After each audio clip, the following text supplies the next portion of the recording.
Good afternoon, friends. It is Jessica from Three Rivers Homestead, and I'm back with another video for you, just showing you what's been going on the homestead this week. So, still pulling in some crops from the garden. Things are starting to slow down. We have a steady flow of beans and okra and tomatoes and peppers, and our winter squash is producing. Otherwise, we're kind of waiting for a lot of the fall crops to begin producing. Things like our lettuce and radishes, carrots, all of the root veggies and things that we have planted for the fall. But otherwise, we're just enjoying bringing in little harvests and preserving and using up what we're able to, eating it fresh, and enjoying these last days of summer, really. So we're back to school, mostly full-time here on the homestead now. We try to get school done at least 4 days a week, and we're hitting most of our subjects because the outdoor work is starting to slow down, but we're still trying to balance that with spending time outdoors because there will be plenty of time this winter where we won't be able to get outdoors, and so we just kind of want to enjoy the sunshine and the freedom to run around as much as possible right now. So since we're back to school, kind of more full time, the kitchen work and the preservation work is beginning to slow down. This week we were able to preserve pears, 2 bushels of pears, and I'm going to show you what we did with those. And I also did another batch of tomatoes that we turned into chili that we canned. And so why don't we go ahead and I'll show you the preserving work that we were able to get done this week. So as I mentioned, we got 2 bushels of pears. We got these from the Amish in Indiana, and for 2 bushels, I paid $62, which was an amazing deal. And so my plan for a lot of these is to can it into pear sauce because I'm low on canning jars and shelf space, and canning sauce is a much more efficient way to get these pears into jar than doing it in slices, because you can fit way more pears per jar this way. So all I'm doing is slicing my pears to remove the cores, the seeds, and just kind of heating them up. And then once I get them heated, I hit them with the immersion blender and just kind of thicken it up a little bit. You can see I did do a batch of pear slices, and as you can see, there's a lot of space in between those slices that is wasted, that if I fill the jar with the pear sauce, that space wouldn't be there. So we do enjoy the slices though, so I did do 1 batch of those, and these slices were raw packed in water and water bath canned for 25 minutes, whereas the sauce here is put into my quart jars and is also water bath canned, but for 20 minutes. And pear sauce is a lot like applesauce. I actually prefer the taste of it to applesauce. I really like it, and we use it just as a snack. We had some extra pear sauce left over from that batch, and so I put it in the crock pot, and just like with the peach butter that I made about a month ago for you guys, I'm going to show you how I make my pear butter. The process is exactly the same. So we just have that sitting in the crock pot overnight. Another way we're using up pears is by cooking lots of wonderful desserts with them. As you can see here, I made pear cobbler for breakfast one day with some scrambled eggs, and the kids really enjoyed that. The kids have also been enjoying eating those pears raw. They are so yummy, one of my favorite fruits. So as you can see, this has cooked down overnight. I left the lid kind of rigged so that the air could escape and the moisture could evaporate so that it would cook down more. And this is what we have. We're getting closer to a pear butter texture here. Now we are not going to use pectin in our pear butter, but I did decide to use a little bit of sugar to help kind of thicken it up a little bit. We're also going to add a little bit of cinnamon and nutmeg. We have decided to preserve these in half-pint jars, and then these will be water bath canned for 10 minutes. And we enjoy eating this on bread and toast. There are a variety of ways that you can make your fruit butters, like apple butter, pear butter, peach butter. You can add pectins to solidify them. You can cook them down until they are super thick, like almost as thick as a tomato paste. I kind of like them a medium thickness, so it's spreadable and doesn't get your bread all soggy, but it's not like super duper thick, just to save me a little time. So using my 4 jars canning lids, once again, if you want to save 10% on your canning lids, you can use my code 3rivers10 and check out the link in the description. These are my favorite canning lids. So once we got our pear butter done, we moved on to doing some pear pie filling. So you guys are going to notice that my process for making pear pie filling is identical to the peach pie filling that I showed you last month. I also use this same process for apple pie filling. The recipe that I use works great for all of those different fruits, and the process is identical. Now with these pears, I'm having the girls use my veggie spiralizer. I will have a link for this tool in the description. It's great for making things like zucchini noodles and for spiralizing your pears and apples into fun little slices for the kids. It's just a way to make extremely thin slices that's easier than using a knife for my children here. So this is what they like to use. I'm going to fill half of my quart jars here with these really thin slices, and then I'm going to slice by hand some thicker slices, and then we're going to end up mixing them together, because with my pear pie and apple pie, I like a mixture of those textures. I like to have some kind of thick and crispy slices of apples and pears, and I like to have some that is more kind of cooked down. So meanwhile, while the girls are doing that, I am also filling my stock pot with pear slices to make more pear sauce. On this day, our goal was to finish preserving the rest of these pears so that we could move on from it and be done. And we ended up achieving that goal. I'll show you what we ended up with here after we're done with today's canning. So as I mentioned, we are just filling those jars. I'm going to show you why filling the jars with the fruit first before we make the pie filling kind of goo that holds it together, why I like to fill the jars with the fruit first. As you can see, when children see fruit being processed in the kitchen, they start flocking down so that they can eat some raw fruit and enjoy it. And it's kind of fun. You know, there are days where I'm working all alone in the kitchen, and then there's days where I end up with a lot of company because I've got hungry children that want to snack and chat while I'm working, and it's a huge blessing. These are the days I'm going to look back on extremely fondly when I think about processing all this food for my family in my kitchen. I love having little ones underfoot, helping and happily snacking as we're getting the work done. So while we finished slicing all of that, and we've got our fruit sauce cooking down here, I need to work on making the pie filling. So just like with my peach pie, in my pot here I have 4.5 cups of sugar, 1 cup of arrowroot powder. You could also use clear gel if you wanted to. We have 1 teaspoon of salt, 2 teaspoons of cinnamon. I also added a little bit of nutmeg and allspice. And then we added 9.5 cups of water. And then we just kind of want to heat that to the point that it starts thickening up. In the meantime, I took all of those jars of fruit and dumped them into a big bowl so that I can mix up those thin and thick slices together and have a mixture of each in each jar. And as you can see, as that mixture heats, it kind of turns into a goopy glue that gives you that nice pie filling texture. And so what we're going to have to do next is pour this over our fruit slices here and mix it all around. And then we're going to refill the jars now with it as it's all mixed together. And as you can see, it's really easy to fill the jars when it's all mixed together. Some people will just put the fruit in their jars and then they'll pour the filling over the top.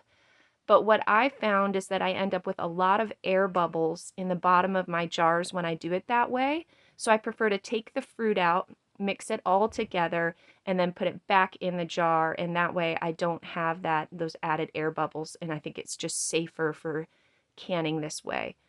So I'm just getting these filled, and then these are going to be water bath canned for 25 minutes. And then we're going to have some nice convenient jars of pie filling all winter long. When I want to make a pie, all I have to do is whip up a pie crust, pour that in, and bake a pie, and it's really simple. Now I have this pot of leftover pie filling goo that's all sweet, and we are not going to let that go to waste. So I just put my pear cores in here. We're going to fill this up with some water and get all of that kind of goop and sugar kind of melted down so that it isn't wasted. And we're going to make a syrup out of this to make a pear jelly. It's going to be really delicious. So here we go. Lots of canning going on. Here's that syrup that I made. I just needed 4 cups of that for my jelly recipe, and it didn't take long, maybe about 30 minutes on the stove. I'm going to use a recipe from this cookbook that I'll link in the description. It's maple pear jelly, but I can't share the recipe since it is not mine. You would have to get the cookbook to have this. But all you use to sweeten it is maple syrup. You add your pectin into it just like this. And then we are going to make our jelly from that juice that we made just from the pear cores. So nothing went to waste here, and that's wonderful. We are going to process this pear jelly in the water bath for 10 minutes. And then looky, look at everything we got done today. Let me kind of walk you through and show you how much we got out of 2 bushels of fruit. So I did 7 quarts of pear slices here. We mostly use these to make pear cobbler through the winter when we don't have the fresh fruit available. I did 23 quarts of pear sauce in total, and that is wonderful. We'll use these for snacks. I also make an amazing pear sauce loaf bread that is delicious. We got 6 half pints of pear butter here, and once again, that'll just be a spread on bread. Also got 3 pints here of that maple pear jelly that was essentially free and delicious. And then we did 1 batch, 7 quarts of pie filling. So in total, out of 2 bushels of fruit for $62, I got all of this. And we also had a half bushel that we used for fresh eating for the children and to make some fresh desserts. So I would, if I spent money on the store to buy everything that I preserved here and what we ate fresh, we would spend way more than $62. So that was a wonderful blessing. People ask me all the time if canning all of this food actually saves me money, and yes, it saves me a ton of money. And not only that, I'm supporting local farmers instead of, big chain stores when I'm purchasing my fruit locally. I'm just really happy with the outcome of this canning project. So we are, as I mentioned, running out of space here, and I'm working hard to try to figure out where to put all of those jars, but we will figure it out. In between this week's canning projects, we had some time to do some schoolwork. We always start our school day doing a Bible read aloud together as a family, which that usually leads to discussions on all sorts of things, faith-based discussions, current events discussions, you name it. Some of our best learning happens during that time as a family with all of the children. And then once we're done with that read aloud, that usually takes us 30 to 45 minutes, the kids start separating to do their independent work. I work with Levi here. He's in kindergarten, learning how to read and write and do his basic math. The kids are cheering him on and very proud of how he's coming along with his letter recognition. And while I'm working with Levi, the older children just begin their work. They often like to start their day after they get their chores done with a nice little cup of coffee or hot tea, and they just will sit and chat sometimes and then bring their cup with them to do the rest of their work. And then, of course, the little ones have to be entertained. Today, they're just scribbling with some washable markers while the big kids are busy, and that kind of keeps them entertained and keeps them from distracting the rest of us while we're doing our schoolwork. One of these days I'll get to a curriculum video for you and show you what we are doing. But for now, I thought it would be fun to kind of give you a little bit of a pregnancy update and talk to you guys about how things are going. And then after the pregnancy update, I'm going to share all about some more kitchen projects that we were able to do this week. But for now, why don't I go ahead and talk to you about what's been going on with the pregnancy.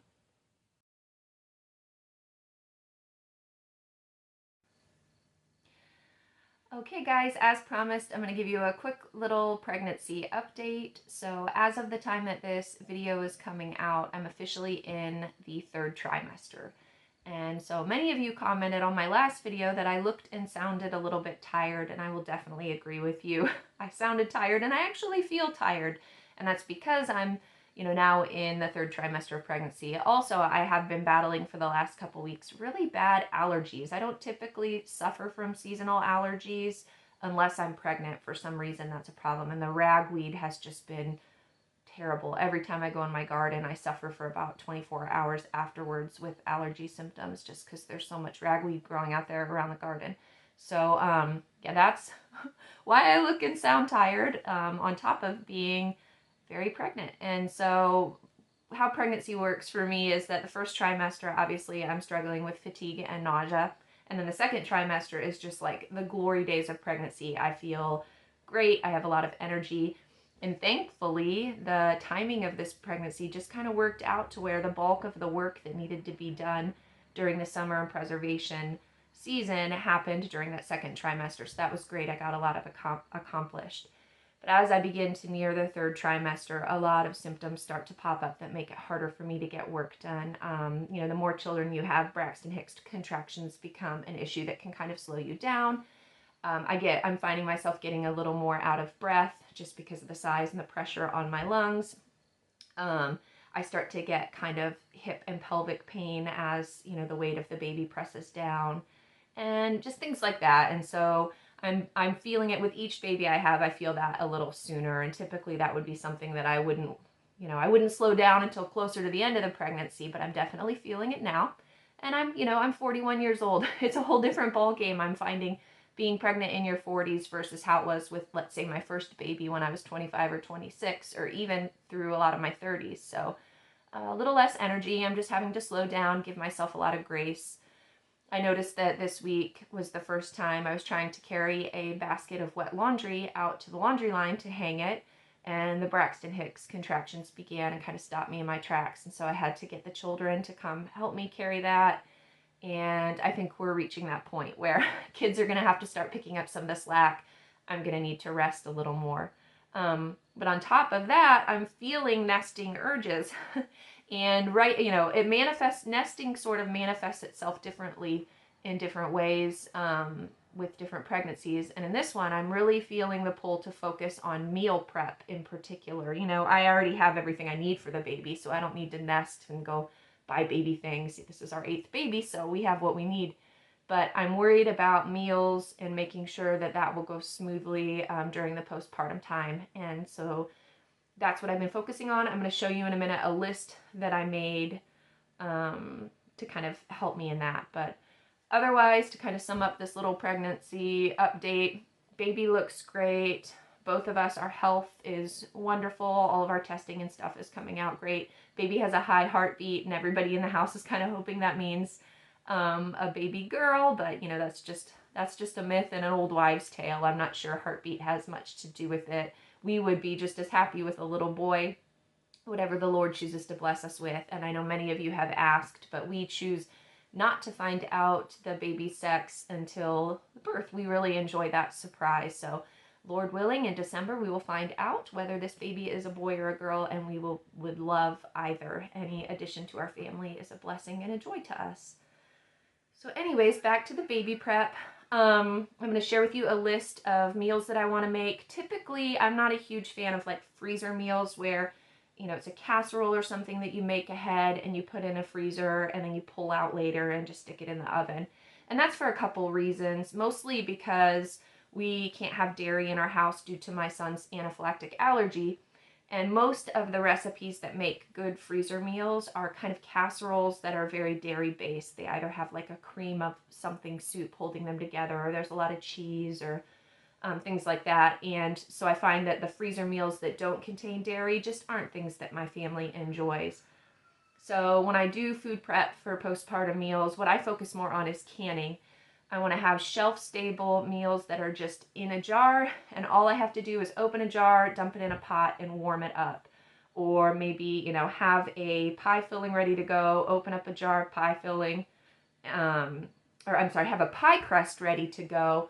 All I have to do is open up a jar of pie filling and bake it, and I have a homemade pie ready to go. So that's what I've been focusing on. I've made a list of everything I'd like to accomplish, and I'm going to show you that. This week we started the meal prep process by doing chili. So I'm going to show you how I can my chili right now. So let's go ahead and get started. Let me show you my list. So here's my list that I'm creating to talk about what I plan to do in terms of prep work before the baby comes. I would like to freeze some pie crust dough to have that ready for us to make quick pies. I want to freeze dry marshmallow fluff for quick hot cocoa. I'm going to can some chicken pot pie filling. I also am going to show you how I canned some chili this week. We already got that done. I'd like to freeze some bread if possible. I'm going to freeze some pizza dough that I can just pull out, thaw, and make quick pizza. I want to have some bacon that's already cooked up and in the freezer. And then also want to make a couple batches of granola. We're going to can some baked beans. I'm going to freeze some cooked salmon patties that the kids can just warm up. We're going to can some white chicken chili. I'm going to freeze dry some mashed potatoes for instant potatoes for quick meals. I'm also going to freeze some meatballs.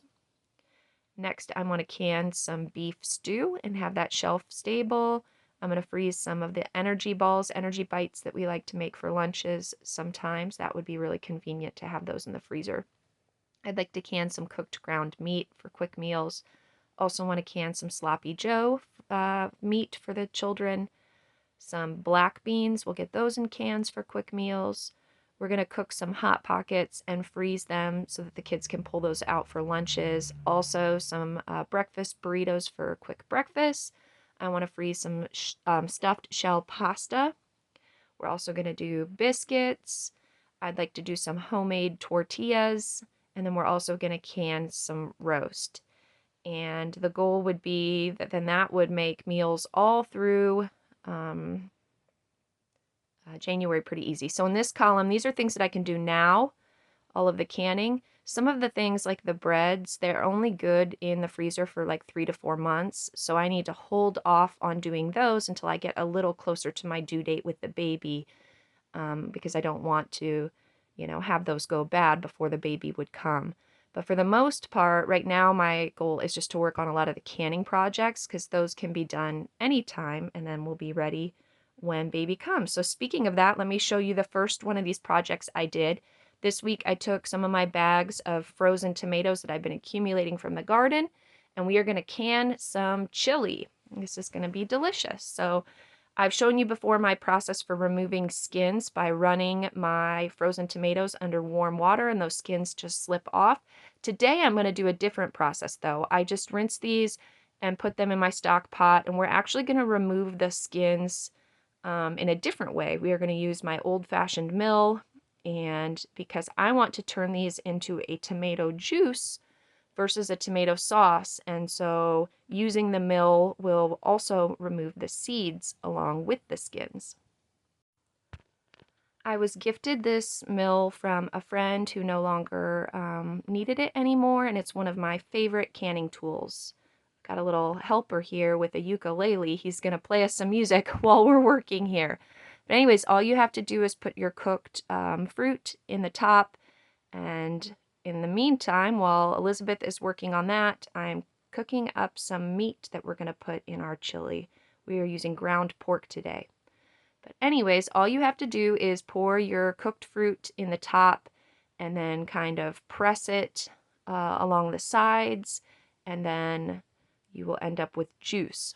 But in the meantime, while she's working on that now, I am chopping up some onion and then putting it in the bottom of my jars here. I ended up doing 1 large onion split between all 7 of these quart jars, and that was enough. There you can see how much, just a little layer of onion on the bottom of the jar. Oh, got another helper. He's decided to make bracelets out of the canning rings. And Elizabeth is still working on that juice. I'm very grateful for her help. Next, we're going to work on our peppers. I have a mixture of hot peppers from the garden, and we're going to use the food processor to chop these up so that I don't have to get any of these juice on my hands while I'm chopping. And there you go. We just have a nice mix of habaneros, jalapenos, banana peppers, lots of spicy peppers. And I'm just going to put a scoop of each, scoop into each jar until that's all gone. And there we go. Just another layer of our chili going on here. You can see that juice that's coming out of the bottom of the mill and what's left behind. All right, now we're going to move on to our next step. I like to use various garden veggies in my chili. I have some extra okra, and so we're going to chop that up and also put a layer of that in our chili. The hot peppers are starting to get to us a little bit and causing us to cough a little bit from the fumes, so this was Elizabeth's solution. She wanted to put something in front of her nose and mouth. Anyways, just chopping that okra up. In the meantime, I grabbed 2 frozen pucks of garlic scapes. You could use regular garlic. You could put it in the jar if you wanted to, but I was going to kind of saute it up with the meat. Now I'm going to do a half a teaspoon of cumin and put that in each jar. We are also going to do the same thing with salt. I did a half a teaspoon of salt in each jar. Now I'm just getting some snuggles from a big brother. Wanted to snuggle the baby a little bit while I'm continuing to brown this meat. And there we go. We've got our meat just about ready. You could use beef, you can use pork, you could use ground turkey, whatever you like to have in your chili. And then we're going to also put a little bit of that in each jar. Now you can see what these look like. We are going to leave the beans out because I will add a jar of beans to each of these as I open the jars and heat them up on the stove. We are just going to top these off with the tomato juice now. So when I want to use these, like I said, I will just open this jar, heat it up on the stove, add a quart of beans. I also might add a pint of sweet corn or something like that, and then mix it all together. And then if I want to make it spicier, I can do that then after I open the jar. It just depends on who's eating it, because my little ones do not like super spicy food, but my older ones do. So I prefer to add more chili powder after I open the jars versus making it super spicy at this point. We're all filled up. And this chili is going to process in the pressure canner for 90 minutes. And when we're all done, we're going to have some wonderful shelf-stable chili base. I guess I'm going to call this a base for my chili because this isn't everything that I'm going to add to my chili. We also had some of the regular tomato juice that was left over, and so I'm going to go ahead and can that up too. This is going to be water bathed for 40 minutes. But in order to ensure safe acidity, we need to add some citric acid or some lemon juice. I'm going to do a half a teaspoon of citric acid per jar. I get my citric acid from Azure Standard. I buy it in bulk for my canning every year. And there we go. We ended up with 4 quarts of tomato juice. We also have this bowl of the leftover skins, seeds, and a little bit of juice. And we are going to end up freeze drying that to make some tomato powder. I'll show you how that turned out next week. But in all, this was another successful day of canning. There we go. We had 7 quarts of chili base and then 4 quarts of tomato juice plus the tomato powder that we're going to end up with. And I'm very happy with my start to my easy postpartum meals that I'm working on in my list. All right, guys, and that's about everything that we were up to this week. And it's not all work around here. There's plenty of time for fun and games. On this day, we had some little guys that were pretending to be Mario and they wanted mustaches. So there is no shortage of entertainment around this house. The big kids get quite a bit of entertainment from these little ones who enjoy their play, but just fun times here. We're working to balance the work that still needs done to process the rest of the food coming in from the garden, and also getting school done, and also enjoying the last days of summer here. So hopefully you guys enjoyed this little peek into our week. Next week I'll be back with another video. I'm hoping to show you how I'm going to make some homemade tinctures out of some of the herbs coming in from the garden. I have another couple canning projects planned. But in the meantime, I hope you guys have a wonderful, blessed week. And we look forward to seeing you here again next week, friends. All right, we'll talk to you later.